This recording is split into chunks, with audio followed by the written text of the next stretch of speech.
why we are here before I forget. It's too long welcome remarks. So here we are here to mark the World Health Day. The World Health Day is supposed to be on the 7th of April, and there is also the World Diabetes Day on the 11th of November, and there is also the World Hypertension Day on the 8th of May. But what about the rest of the days? That's why we created today. Our slogan is every day is a diabetes day, every day should be a hypertension day. So why we are focusing on diabetes and hypertension? Because, as you know, maybe all of us aware of these numbers, diabetes is a huge and growing burden, whilst some of 415 million adults were living with diabetes in 2015.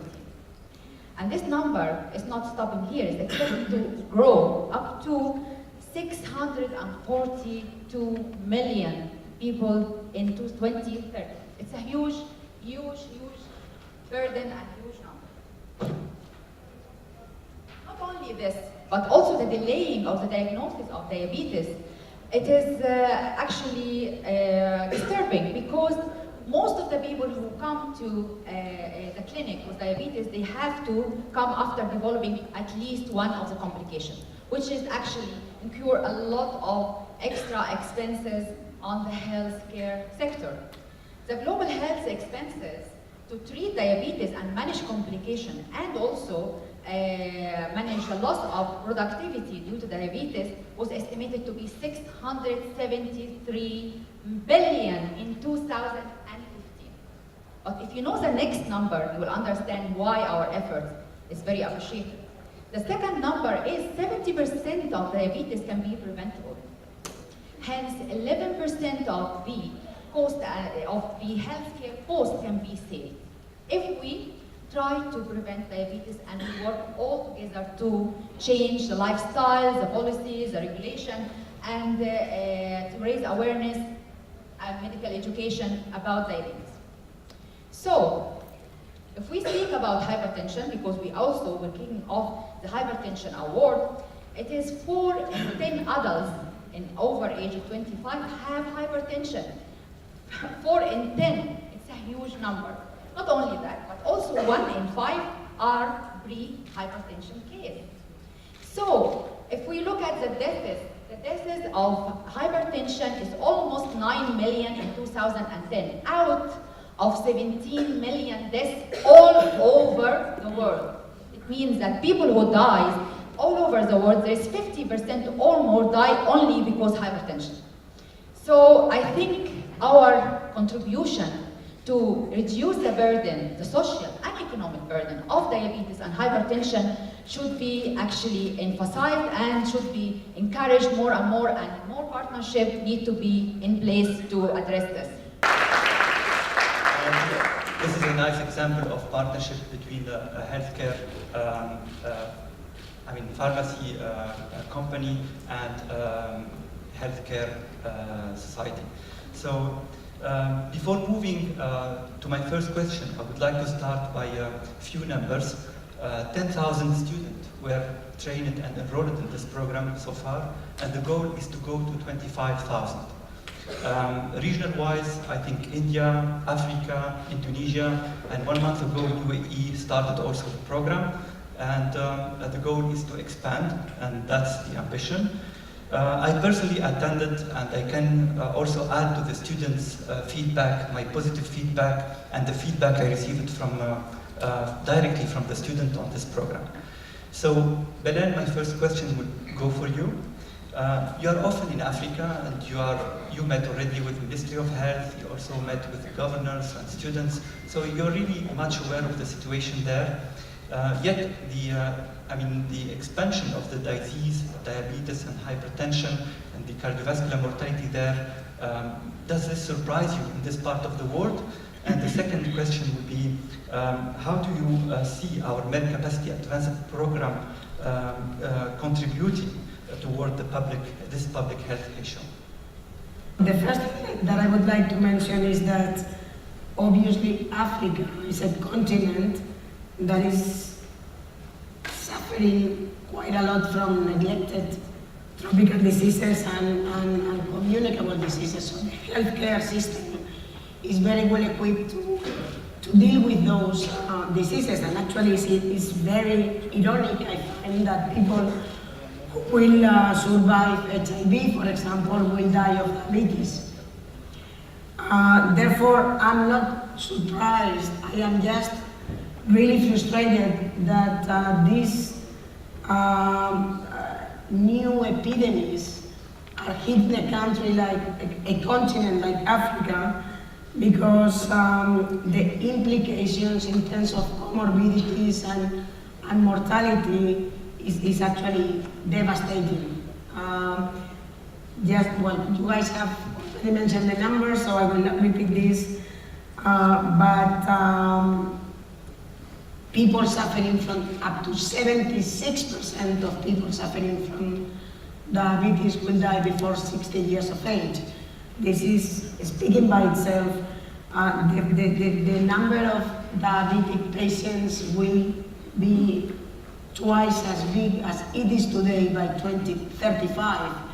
So it is really worrying and a major concern for healthcare professionals because of this impact, the social impact, and obviously because of the economic burden that this is going to create. In my experience, you know, when you talk to senior officers of those countries, they will tell you, well, you know, healthcare is a priority for us.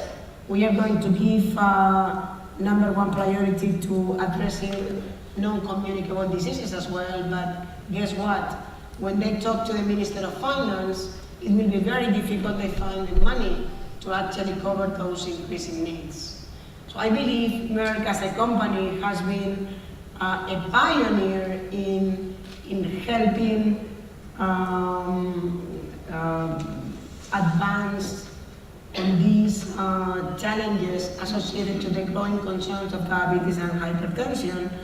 And this takes me to the second part of the question, our capacity advancement program. I am extremely proud of having teams led by Russia really making a huge impact into creating so much awareness on how do we deal more effectively with these diseases, how do we early diagnose these patients, how do we educate on quality of life, lifestyle, and all this kind of, well, obviously diet, exercise, and healthy living.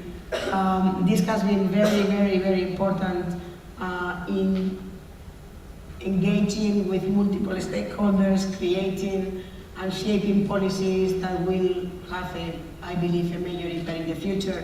But I think that our capacity advancement program has not stopped only on awareness generation.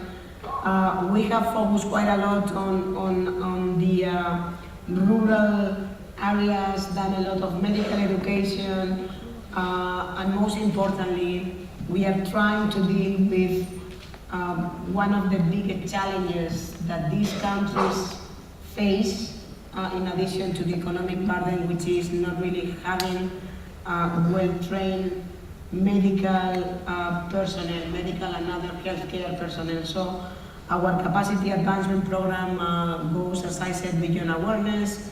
We focus very much on those areas which are really hit by these devastating diseases, and we educate and try to create capabilities by providing long-term partnership with African universities to educate physicians or students, medical students and pharmacists, which are going to be the new healthcare professionals, to better deal with these diseases. And we have done that in more than 7 countries, starting in 2012, as Rasha mentioned.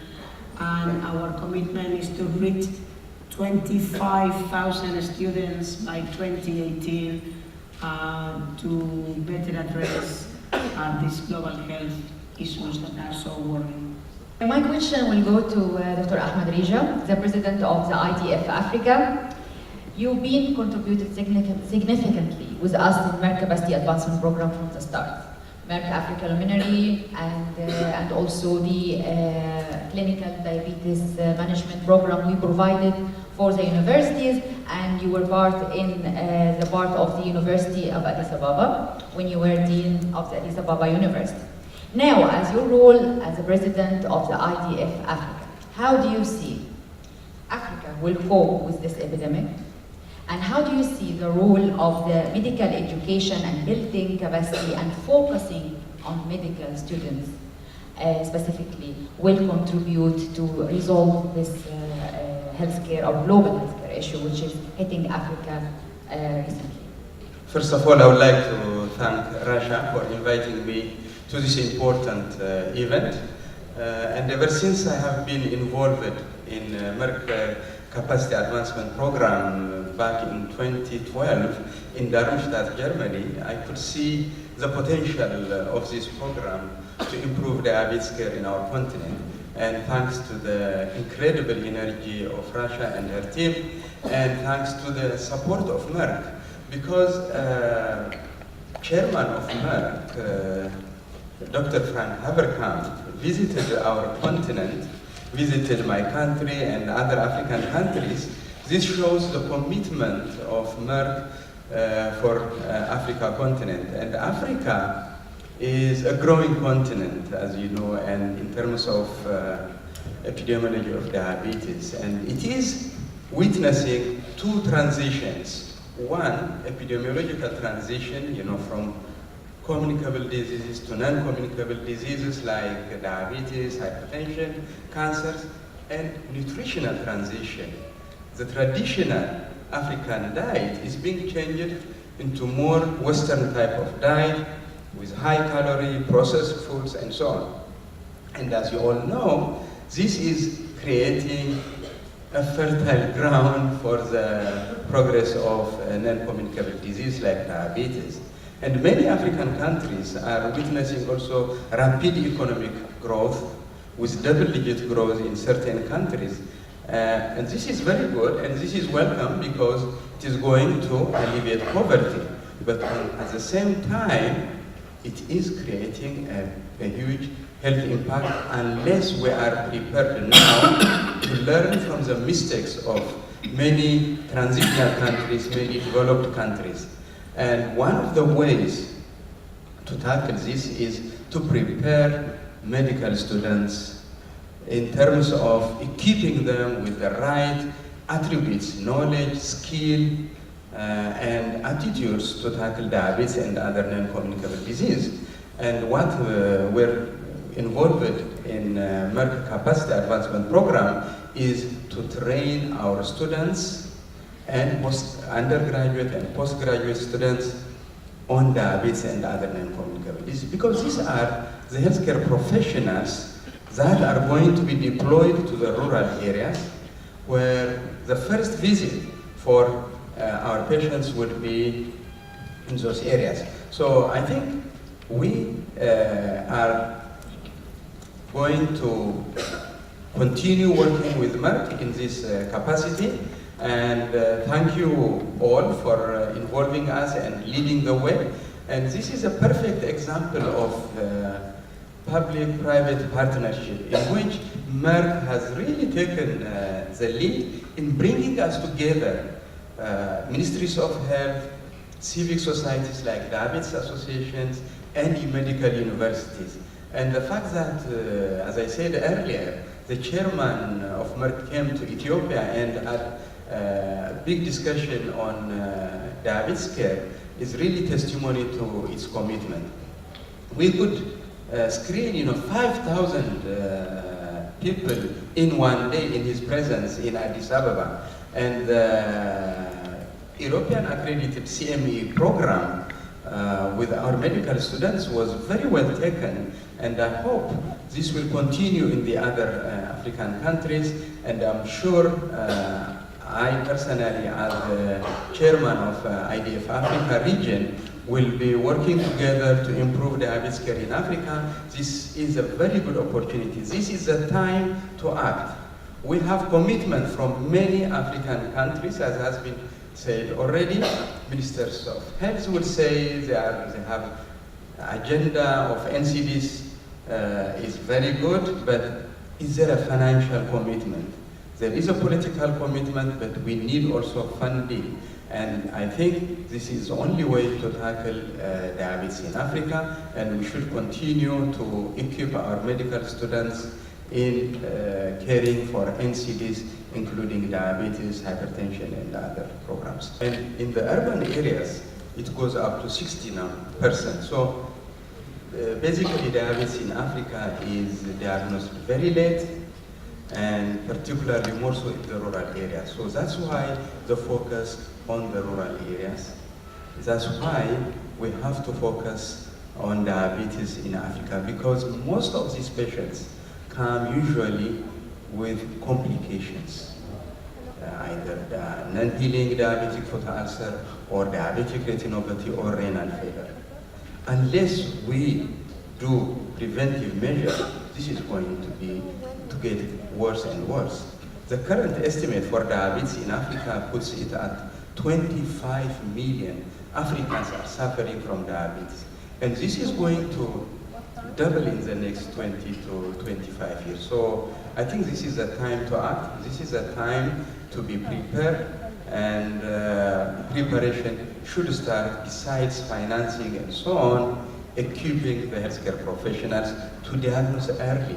Most of them, they are diagnosed usually with malaria, typhoid, or other diseases.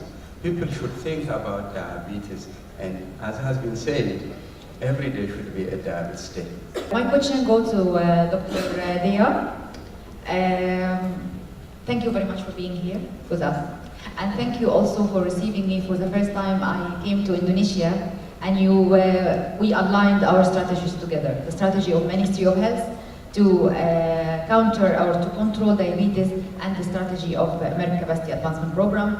Also, Dr. Dia introduced us to the government of Jakarta, and we had the most important program, which is Merck Jakarta Diabetes Day, with the governor of Jakarta and our chairman as well. And of course, it was focusing on the greater Jakarta, knowing that, as you said, the diabetes in the cities are more prevalent in Indonesia, and the huge burden. Of course, in that day we provided free screening, and also we had the partnership with the University of Indonesia to do the Merck Capacity Advancement Program and medical education for undergraduates. My question now is, can you give us an idea about diabetes in Indonesia and Asia at large, and how do you see the public-private partnership with us and our Merck Capacity Advancement Program would contribute to resolve this burden in the future? Thank you, Rasya and Merck, who invited me actually to come and share in this very valuable event. First of all, Indonesia actually is sharing the same experience like in the African continent also. So we are now undergoing the transitional epidemic from communicable to non-communicable disease, which still have the largest burden on the tuberculosis, HIV, and also now moving towards the NCD, in particular for diabetes also. And we experience also the multiple burden of nutritional problem, from stunting, malnutrition, and also now obesity is increasing very rapidly. And as you all probably aware that Indonesia is the fourth largest population in the world, yeah, with the number of 250 million of people. So all other countries now are observing us, because whatever we do in Indonesia are contributing to the global achievement, and especially for diabetes also, yeah, when the global stated that there should be reduction of 1/3 mortality from diabetes. They will look at Indonesia because we will contribute to that also.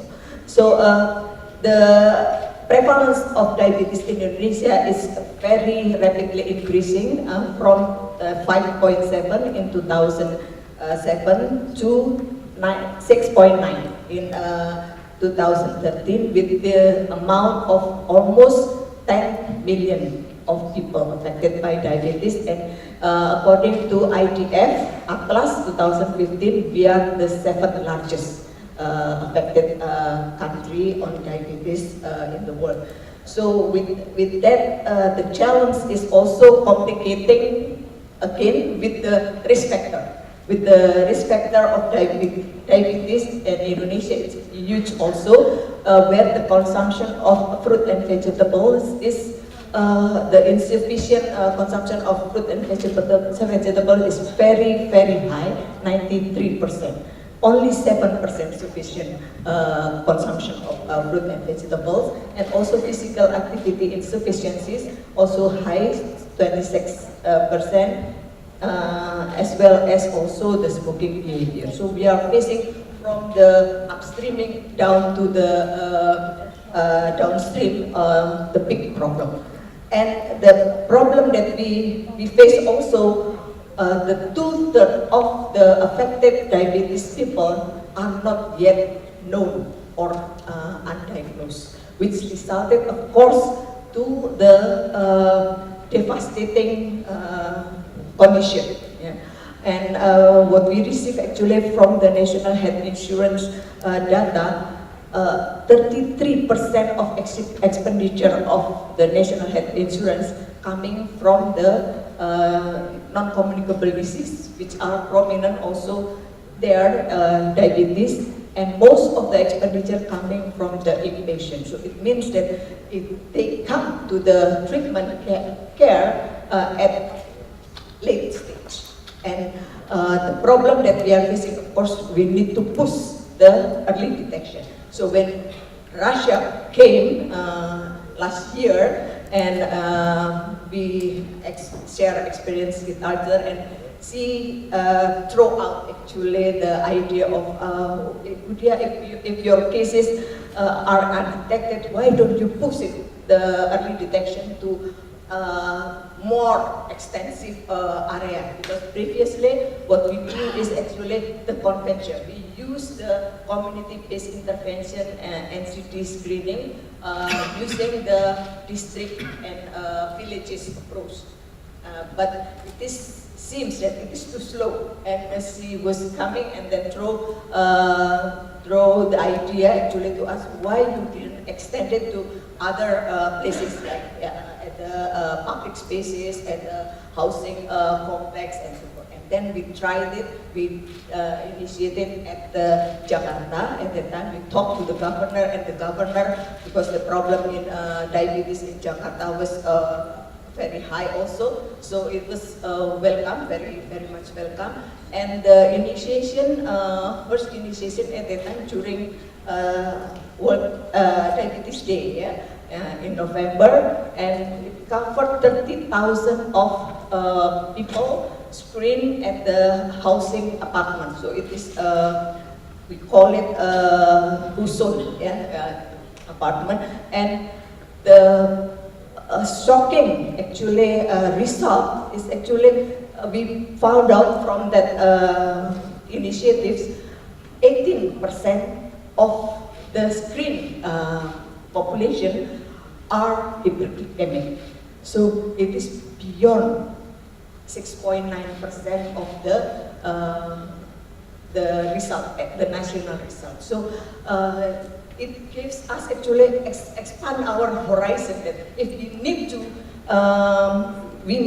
go beyond the standards, not using the conventional methods, yeah, but we need actually to open up our horizon, our scope by introducing that. So following that success, actually now a lot of initiatives like that, you know, the screening of diabetes at the public spaces, like at mall, at public garden, at school, and so forth, are being enforced. And it triggered also the involvement of privates, like Nutri-Food also now involving in the screening of diabetes, and some other partners. So it's open actually the scope of opportunity from for the public partners, public-private partnership. Yeah. So I think this is really very important for us, and we will expand this actually and try to assess more opportunity to accelerate this program, because the challenge that we face is trying to find 2/3 of the 10 billion people. Really need to early detecting them and then access them immediately to the treatment center so that we can control them and of course increase the survival, and we want to reduce actually the mortality due to complication of diabetes, because right now the causal diabetes considered as the 3rd cause of death in Indonesia after stroke and cardiovascular disease. So you can imagine if we don't do it now, try to reach out to the affected people who consider themselves actually as healthy now, but when they came to the hospital, it will be too late. Thank you. Thank you very much, Dr. Dale. It's really great. We are also very proud that the program we initiated with the governor and the Ministry of Health has been scaled up. Now you told me in the World Health Day that the governor said we want to replicate the program Merck has done all over Indonesia, and this is really good, and we send him a message to thank him for this. We will meet him again in another things together, so it will be very, very nice that when you find something successful, you need to scale it up as soon as you can, so to have a significant effect you need. I will leave it to you. Thank you. Dr. Dima, you are the Dean of the Dubai Medical University, and this is where I attended the first course this year for Merck Capacity Advanced Program. So we started it with you this year, I think 1 month ago. And I attended also your lecture on the diabetes here in Dubai and in UAE. You shared numbers of on this disease and the epidemiology of the disease here in UAE.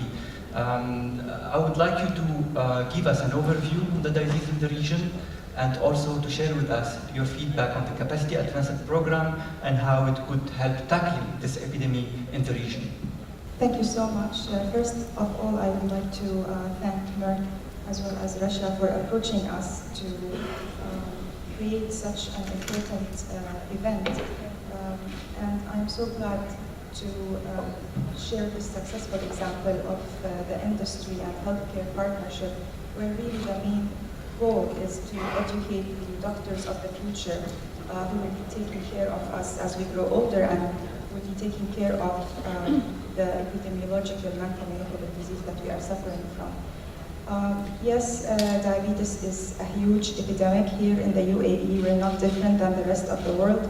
We're actually a bit unlucky because despite the young age of our country, we have one of the highest prevalence of diabetes.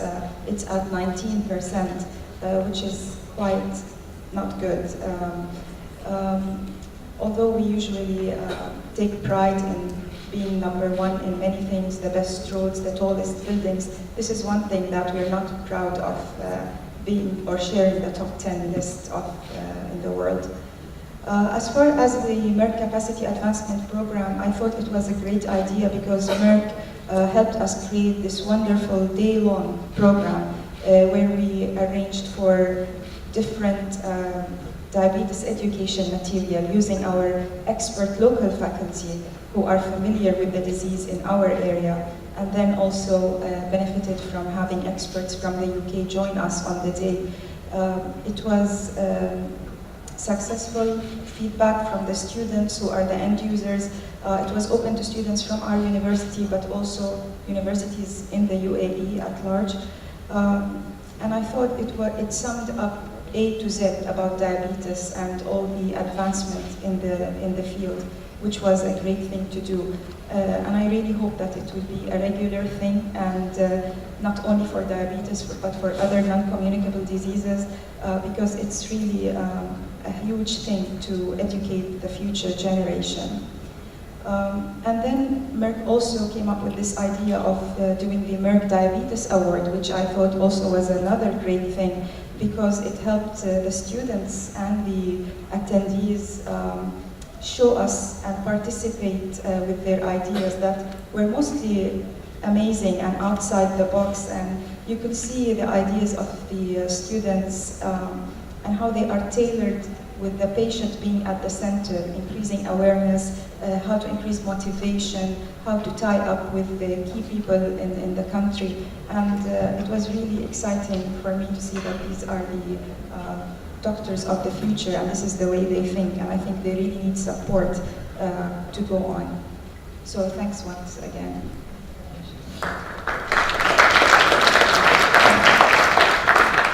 Dr. Mohammed Farghali, you've been with us from the beginning when we started the Merck Capacity Advancement Program launch event last year. And you told me, are you sure you are going to do this or not? How we will do it? And it was really a concern from you, and I said, don't worry, we have done it before in Africa and Asia. It was great success, and we will be able to also do it here in UAE. Even the environment and the landscape is completely different than the rest of the continent, Asia and Africa. So, you also told me that you are very interested to join the Africa tour and to contribute to building capacity in Africa with Dr. Ahmad Rija, with Professor Ologa, and the rest of our partners. So why were you interested specifically to do this? And how do you see building capacity will help control diabetes in the future globally?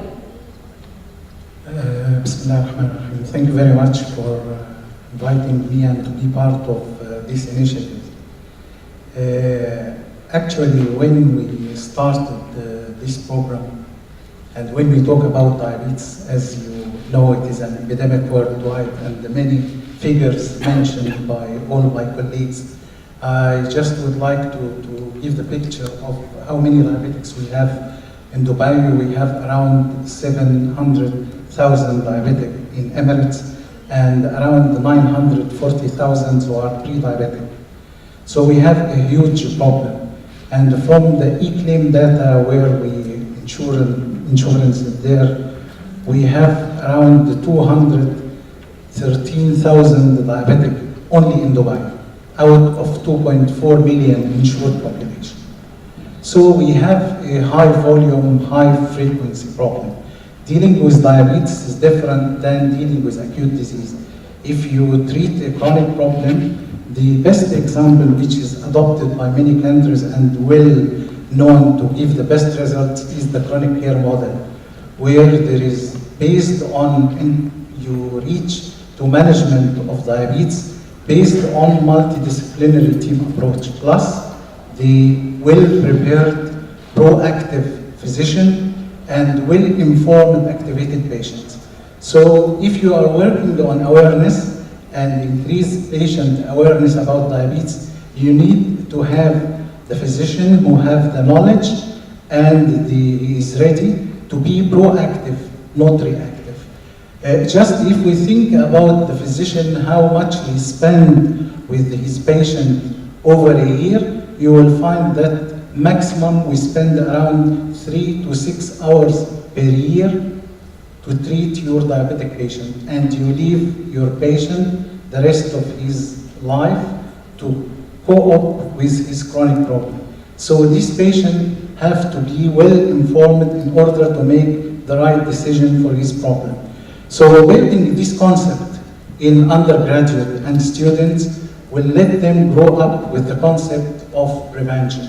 And to treat our patient, you know that type 2 diabetes is a preventable disease, and it is proved by evidence, by TPP study, by TPS study, by Daikyo King study, all shows that prevention diabetes can be prevented in 58% to 60% in pre-diabetic state. So to detect early and do just lifestyle and weight reduction, it will prevent type 2 diabetes. And this is what we would like to build in our students. That's why it will be a pleasure for me to share in fighting diabetes as epidemic in Africa. Dr. Ogola, you are the Vice President of the Pan-African Society of Cardiology. We spoke a lot of diabetes, but during the break sessions, we were saying that unfortunately the patient with diabetes will die from cardiovascular conditions, basically.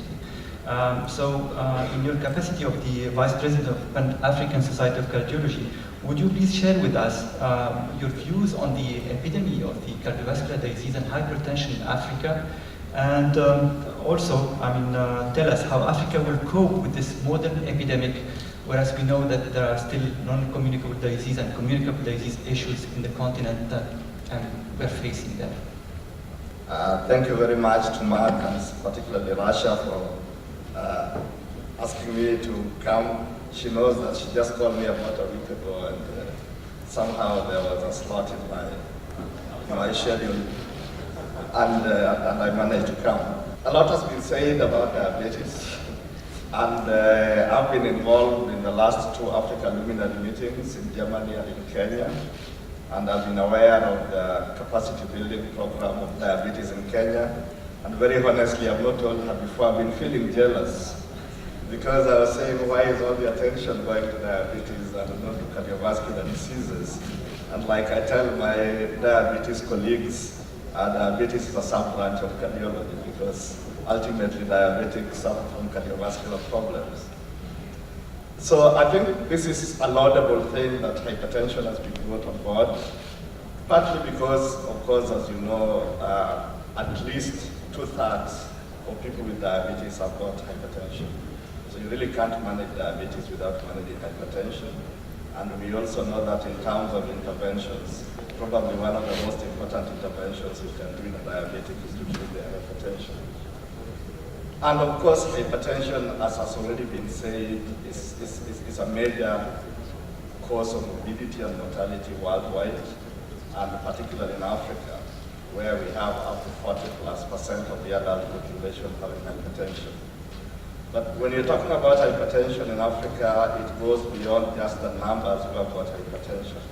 I think the more worrying statistic is the very low awareness, treatment, and control rates. So the vast majority of people who have got hypertension in Africa don't know they have it. The vast majority of those who know they have it are not on treatment. And the vast majority of those on treatment are not controlled. So that if you aggregate data worldwide, globally in the African continent, only about 5 to 7 people with hypertension out of 100 are controlled. Because of this, we as the Pan-African Society of Cardiology have prioritized hypertension as one of our key areas of focus in controlling morbidity and mortality in Africa. And in that respect, we are in the process of doing what is called a roadmap for the control of hypertension in Africa. Why a roadmap? Because we feel that we need more than just guidelines. Guidelines is useful for the clinician with the patient in front of them. When the majority of your people don't even know they have the problem, then controlling at a population level goes beyond guidelines. And this is a framework that has been developed by the World Health Organization. And this is where I see the synergy between what we have been doing and what Merck is doing. The capacity development program is a laudable initiative in its own right because of building the capacity of the young and future physicians to manage non-communicable diseases. But I'm actually more excited about the award bit of it. And why am I excited about it? The reason I'm excited about it is two things that I think it does. One, it taps into the immense potential of our young minds to try to be part of the solution to problems in their society. And I'm really very excited and hopeful that we are going to get brilliant ideas from our young medical students, our young doctors about solutions. I think the other bit that excites me about it is that it begins to train and orientate our young physicians towards thinking about leadership in terms of developing homegrown solutions to local problems. So I'm really very excited about the award bit, and I'm quite glad that it's better late than never, that hypertension finally has jumped on the bandwagon. And really, it is not a question of this or that. I mean, with our limited resources, the only way we can move forward is by having coordinated programs that are synergistic, and we really can't afford to go it alone. So I look forward to cooperating, we as Pan-African Society of Cardiology, cooperating with Merck in this program, and hopefully as we move forward in further initiatives towards the control of non-communicable diseases in Africa.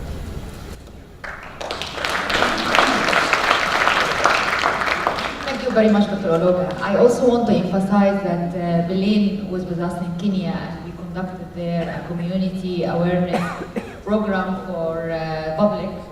And we were actually, she was going with the governor of Nairobi to make the, the blood sugar test and the hypertension, the blood pressure as a role model, for everyone who see personalities and famous people doing it, they will think, do it as well. And it also will build advocacy because people will talk about it more, and then they will start to know more about control and prevention and awareness. And then she said, okay.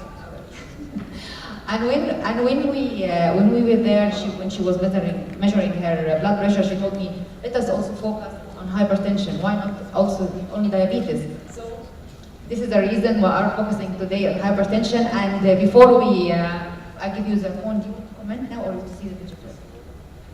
Well, actually, this is more with a light touch. I just wanted to say that I felt extremely proud when I saw my institution, highlighted in the video, and saw my young students talk very eloquently. And the second video was also from Kenya, and I was probably the only person who didn't have to look at the subtitles. And I felt like singing the national anthem of Kenya. Thank you very much.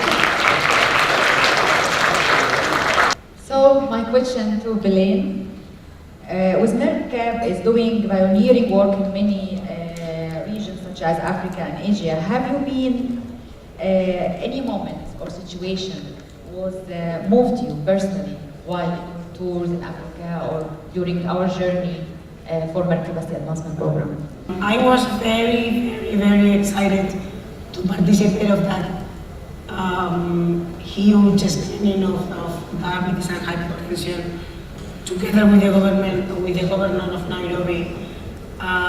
He mentioned something that illustrates how much these programs are valued and how much the company is actually honoring the mission that we have through all these initiatives. He said, I'm very impressed that Merck CEO, he referred to me personally, that he's here when at the end the business of Africa for Merck is very small in their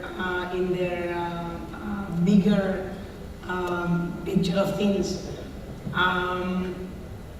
This is the way we are. This is very much part of our corporate social responsibility strategy. We believe that this shouldn't be only charity activities, anything like that, but rather helping these countries get up to speed one way or the other to more effectively deal with their existing and growing challenges. So I was very moved when I was there. Earlier that morning we have actually launched a program which is very close to my heart, which is More Than a Mother. When Russia told me that we were going to launch a fertility focus program in Africa, I said, well, she's now losing it. She's now going a bit too far.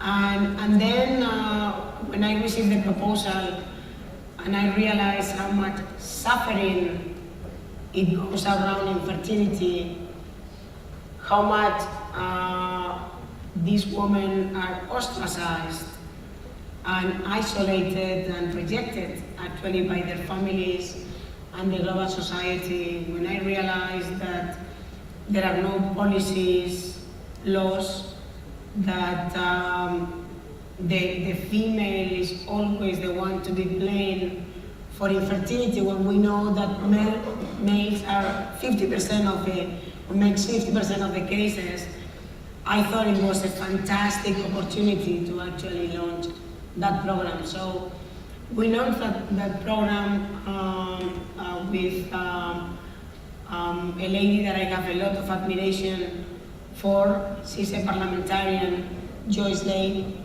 She was with us.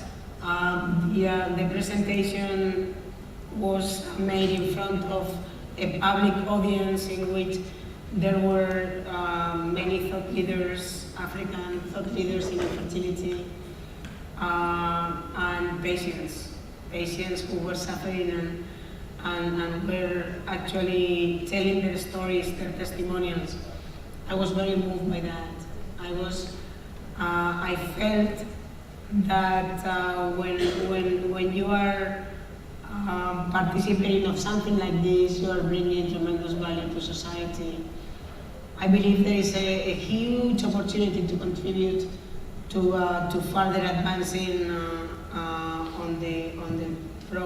and making progress on the treatment of non-communicable diseases, as you rightly said. And we as a company are extremely committed to do that. We have many other programs. We will spend half an hour here detailing those programs, but again, we want to put this very much at the center of our strategy and at the center of our social responsibility programs.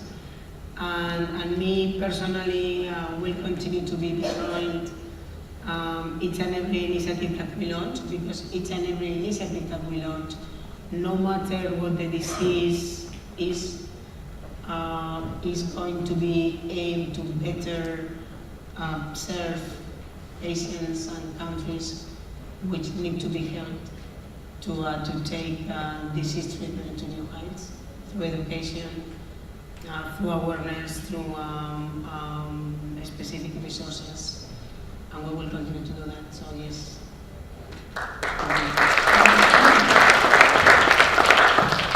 Thank you, Belen, very much. And now we will come to the main occasion of this event, is to kick off the Merck Diabetes Award and Merck Hypertension Award. Before we do this, we want to expand these awards to all, most of the countries in Africa and Asia with our partners universities. And we kicked off this for the first time in UAE with Dubai University, Dubai Medical University. And it was only the Diabetes Award, and the response and the amount of concept papers, because the idea is the students have to provide concept papers submitted, how to improve awareness about diabetes in their country. So think out of the box, be innovative, new policies, new ideas, new programs, whatever, and then there is a scientific committee will screen these concept papers and choose the winner. The winner will be one winner from each country, one for diabetes, one for hypertension, because the same award will be also for hypertension, and the winner will have the diploma, postgraduate diploma of diabetes or preventive cardiovascular medicines in case of hypertension. So, of course, by doing that, it's a postgraduate diploma 1 year. By doing that online, of course, by doing this, we create platform of diabetes and hypertension experts across Africa, Asia, and Middle East, and the developing countries. But also, not only developing the expert platform, but also encouraging them, as you said, to think about diabetes, to lead the way, to give us ideas we don't know about, because they are completely new generation, they are in touch with their community, they are still in the learning curve. So of course they have a lot of ideas we don't know about, or maybe even they don't know about, but they need to explore it. When you give them the idea, tell me idea, because they don't know. If I give you the idea, are you going to implement it? What is the reason I think even about idea? But when you encourage them, they think and they come up with new ideas. And I was very impressed by the new ideas, which is already very much for, I feel it's a UAE idea. I mean, because UAE is a very unique country.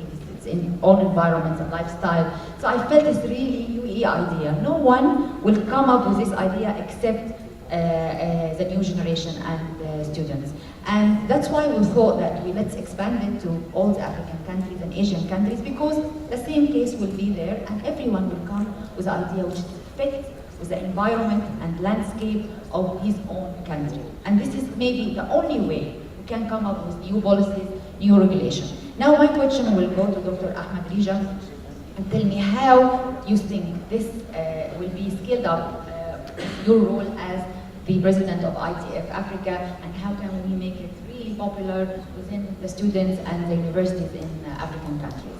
As I said earlier, one of the problems of diabetes care in the African continent is lack of trained healthcare professionals. If I just give you an example of my country, with 90 million people, we have only 5 endocrinologists.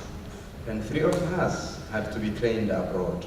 I have to go to the UK to train in diabetes and endocrinology.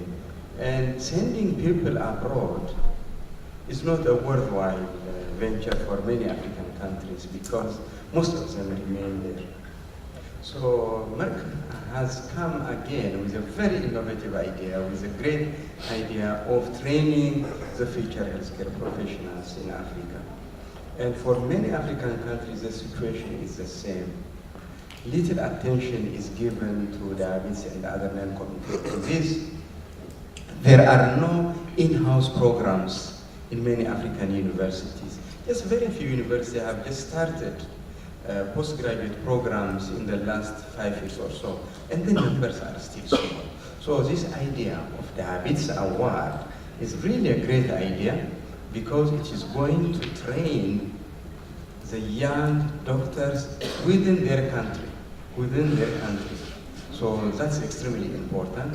And then to get this training, the medical students, the postgraduate students have to come up with ideas, innovative ideas of improving diabetes care and non-communicable disease care. So this will give an opportunity for our young students to come up with solutions to our own problems. So I really am behind this great project, and we would like to do it in many African countries. And if we train 30 doctors every year in diabetes and 30 doctors on hypertension, I think this is going to make a huge impact.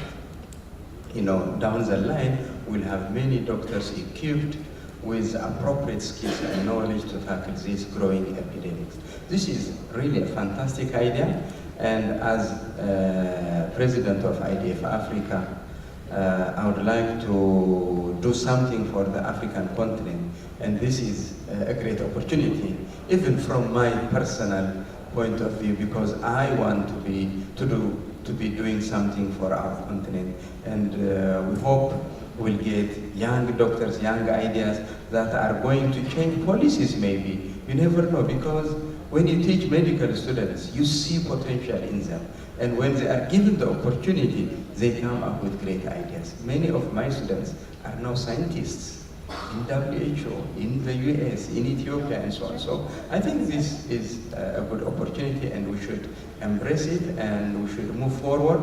And I really look forward to working together with Merck and with my other African colleagues to improve our training capacity in the African region. Dr. Dima, we started the award, I mean, the first country starting it is in UAE. So we'd like to get your, I mean, insights and feedback on how this program was received by the students and the acceptance and how they contributed to it, and how do you see this program, you know, tackling the diabetes disease in the region? Yes, thank you. As I mentioned earlier, actually, this program is a great chance for young students to think outside the box and to get them involved with the real situational problems that are taking place in the community. As my colleague was saying, that hoping more and more young doctors will be involved, and with the diplomas provided, we can create a platform of experts in those areas and hopefully help tackle those problems in the country. If we find ideas like this can be implemented, will we drive it together? I mean, Dr. Dima, you are the Dean of the Medical College, and Dr. Farghali, you are the head of the guidelines committees and member of committees who actually state and define policies and strategies. Do you think these ideas, or some of them, of course, not all of them, can be applied? For example, one example which I like very much, the card which has your blood sugar level and it has to be updated every 6 months, and you cannot actually have any government service without having this card updated. You know, this is very much fit with our regulation because we have to renew our visas, we have to renew our ID cards, national cards, driving license, and we require a lot of paperwork to do so, and this will be one of them. I mean, like we do the hepatitis and HIV every 3 years, and we cannot renew our residence visa without it the same way. Do you think this can be applied? First, I would like to comment on the ID and the blood test which have to be done by each resident on Dubai. I can talk about Dubai and the National Committee about UAE with the mandate of insurance in Emirates and in Dubai. Now we got the approval of all payers to pay for the test. So now everybody, when he is going to renew the residency, part of the test which we used to do before, HIV and hepatitis C, for everybody, part of it will be the screening for diabetes. Because with the respect to the data published by IDF regarding the prevalence of diabetes in UAE and all that, we don't have the real statistics.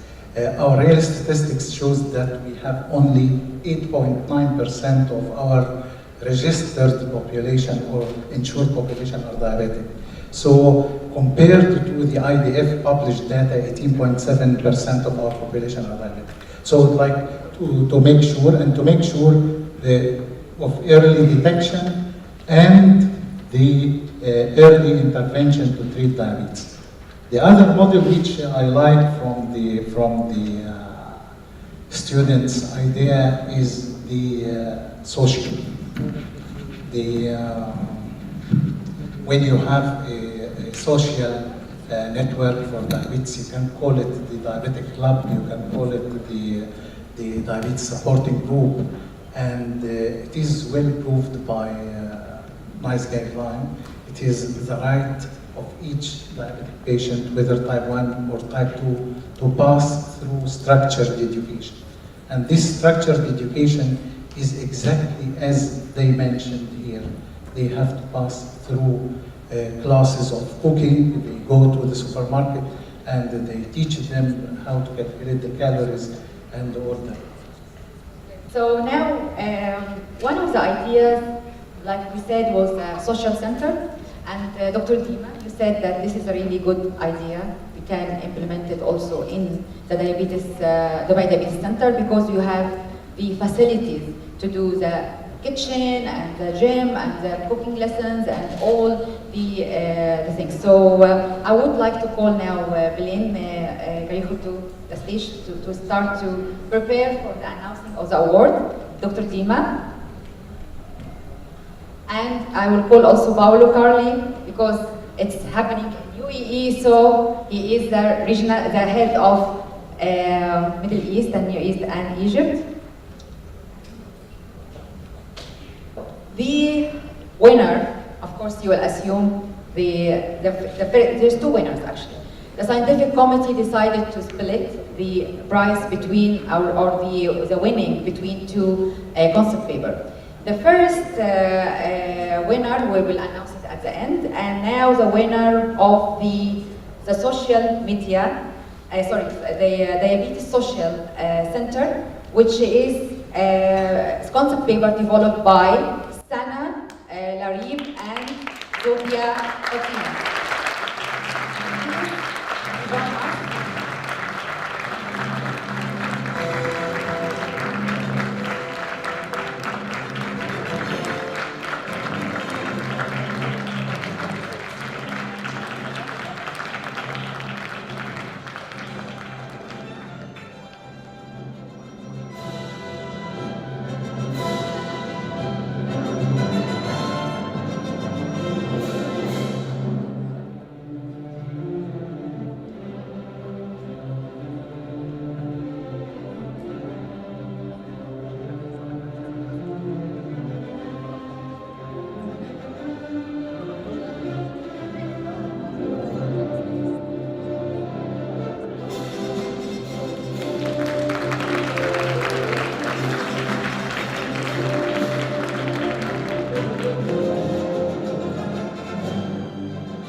Thank you, Rasha. I also would like to echo your congratulations. And thank you here for your participation. I actually like your initiative, and I think as being together in Dubai, I think yes, what is important. We have the ladies to build. I think we will provide the support. Our team is here. We will definitely help you to develop the concept of diabetes.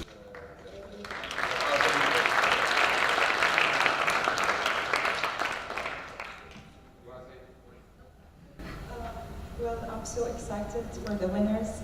Like Rasha was saying, actually all the concept papers were great. It was very hard to choose from them. I'm glad that there was a whole scientific committee that was involved in this, and people were not from the medical college, so there was no conflict. But yes, I think this is a great idea. Working at the Diabetes Center, I can see how this can evolve actually. And I'm so glad that we will get the support that we needed and see those young girls put to work. So thanks.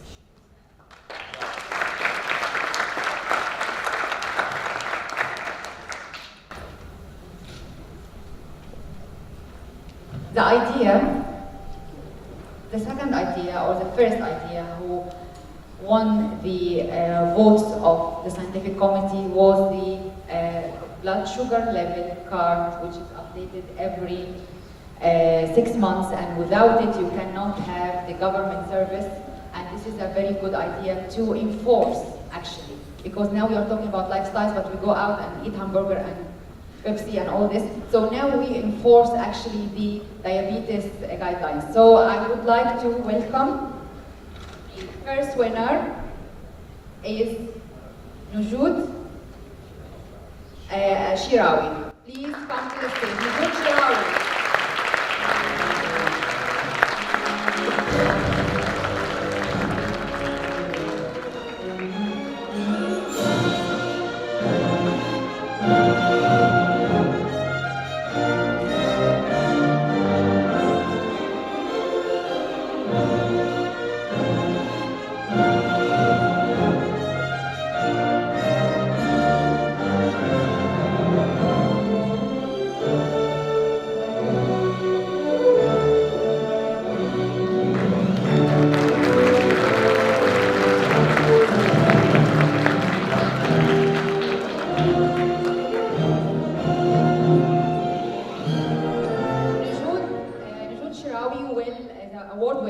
She will have the postgraduate diabetes diploma from South Wales University. It's online diploma, and I wish you very good success, and I wish you all the success and happiness and everything. Thank you very much for this.